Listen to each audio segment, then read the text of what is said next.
Il y a quelques semaines, au Carrousel du Louvre, Stéphane, oui, D'Artagnan. Comment ça va? un jeune homme interpelle Stéphane Bern au Salon du Patrimoine. Là, il y a quasiment 4000 Français, 4000 passionnés qui ont participé. Dont moi. Dont vous, je sais. Parce que c'est pas tout dire qu'il faut sauver le monument, il faut y participer. Cet inconnu, c'est Romain Delhomme. À tout juste 31 ans, il est à la tête de la start-up qui pourrait bien révolutionner la protection du patrimoine. Moi, je trouve merveilleux qu'on arrête de penser que les défenseurs du patrimoine sont un peu comme moi, des gens un peu pleins d'expérience, un peu vieux. Le créneau de la start-up lançait des campagnes de crowdfunding auprès du grand public, notamment grâce aux réseaux sociaux. Ses clients, des propriétaires de petits monuments, mais aussi des châteaux prestigieux comme Chambord. Tous les abords sont finis et c'est là où maintenant on va avoir besoin de vous pour s'attaquer à l'intérieur. Comment Romain Delhomme veut-il dépoussiérer la sauvegarde du patrimoine? Quelles sont ses armes pour y parvenir? De Paris à Chambord, le tube l'a suivi en campagne.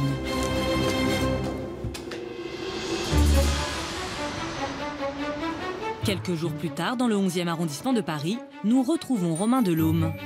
Depuis 2 ans, sa start-up baptisée D'Artagnan en l'honneur du célèbre mousquetaire a misé sur des techniques innovantes pour financer les projets de 200 propriétaires de monuments. D'Artagnan, lui, il avait une arme, c'était l'épée. Nous, aujourd'hui, c'est le téléphone portable et l'ordinateur.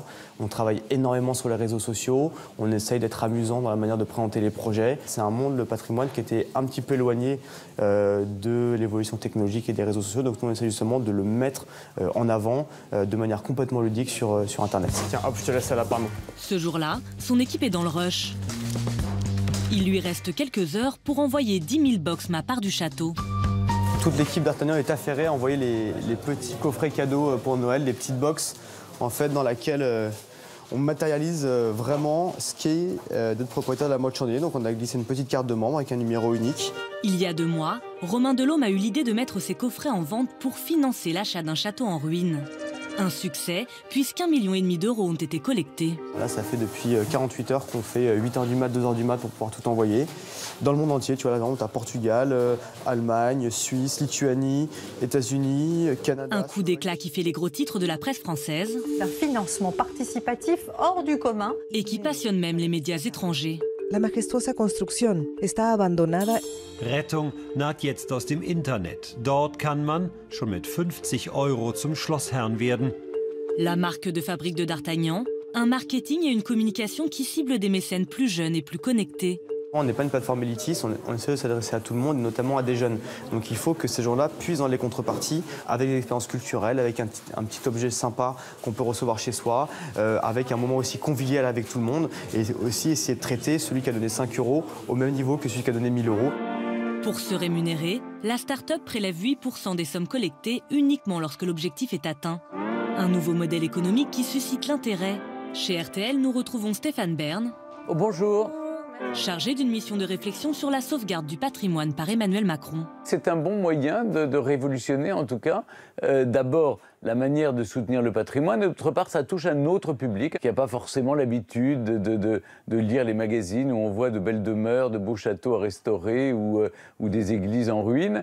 Et donc, pour ça, je trouve que ça va devenir hype, ça va devenir très à la mode de s'intéresser au patrimoine.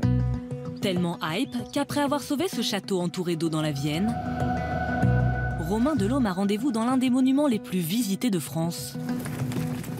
Là, on est coincé. Bienvenue à Chambord. Le château de Chambord a bientôt 500 ans. Et pourtant, aujourd'hui, c'est sur l'expérience de la jeune start-up que mise Cécilie de Saint-Vénan, la directrice de la communication du monument.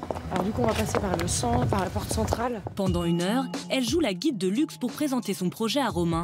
Lever des fonds pour décorer certaines pièces du château comme à l'époque de François Ier. Quand les gens arrivent dans le château ici, il faut qu'ils aient la perception de Chambord tel que François Ier le voyait quand il arrivait. Et ensuite aménager la chambre de François Ier qui a besoin d'un petit relooking. Et puis il faut mettre des portants avec des éléments de vêtements. Et tu vois qu'on a besoin de toi pour que ça vive un peu plus. Et si le grand public se mobilise pour financer coffres, tentures et garde-robes, ça pourrait bien être doublement payant pour le château.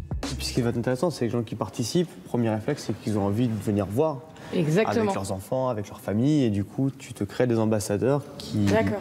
C'est ça qui est vachement sympa en fait. Ah ça, j'avais pas perçu que les gens convertissent leurs dons en visite en fait. Chambord reçoit déjà plus de 3 millions de dons par an de la part de riches mécènes. Alors si elle s'adresse à une start-up comme D'Artagnan, c'est pour une raison bien précise. Moi, je le vois vraiment comme un élément d'impulsion qui va nous permettre ensuite d'aller voir nos mécènes traditionnels en leur disant mais regardez à quel point ça fonctionne là avec une communauté de jeunes donateurs, de passionnés de patrimoine. Et vous alors, on vous attend, est-ce que vous voulez en être aussi? Leur campagne Un nouveau décor pour Chambord a été lancée hier. Le château et la start-up se sont fixés un délai de 45 jours pour récolter 250 000 €.